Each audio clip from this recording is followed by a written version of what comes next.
If you're planning to go to RAS and you're worried about how tough it's going to be because the physical standards or how high the attrition rate is, don't. If you prepare yourself properly, you won't have to worry about any of that kind of stuff. And I'll tell you right now, the first week I showed up to pre-RAS, by the end of the week, 90% of those dudes who I showed up with, they were already gone. They already gave up. And that's where the majority of the attrition rate comes from. It's people who didn't even make the attempt. We didn't even take any of the tests yet. We weren't being assessed on anything. And dudes were dropping out already. They didn't even give themselves the opportunity to at least make the attempt. Now, before you actually do any of the testing, the cadre are going to whisper in your ear.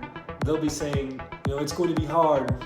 This isn't for everyone. They'll say, I can respect the man who can make a decision that this isn't for me. In my opinion, it is for everyone. Anyone and everyone who can at least make the attempt, despite the fact that it's hard, despite the fact that it has a high attrition rate. Most of these people didn't even give themselves the opportunity to follow through. And I believe that anything you do in life that is hard is worth doing because most people won't do it. You take yourself from the many and you become someone who is from the few, someone who you can be proud of. In my opinion, trying and failing is way more honorable than giving up before you even started. My RAS class had several recycles. Those guys were the best leaders out of our group.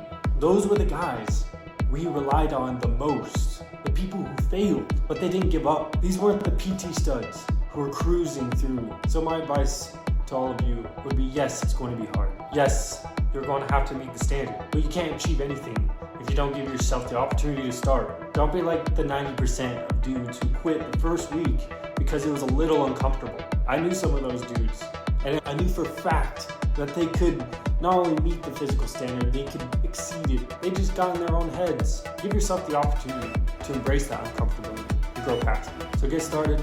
Don't get spooked by the cadre. Class up. Don't quit. You don't have to be the strongest or the smartest. You just need to deal with uncomfortability for a certain amount of time, push past it, and then you earned your right to be a part of something that's greater than yourself.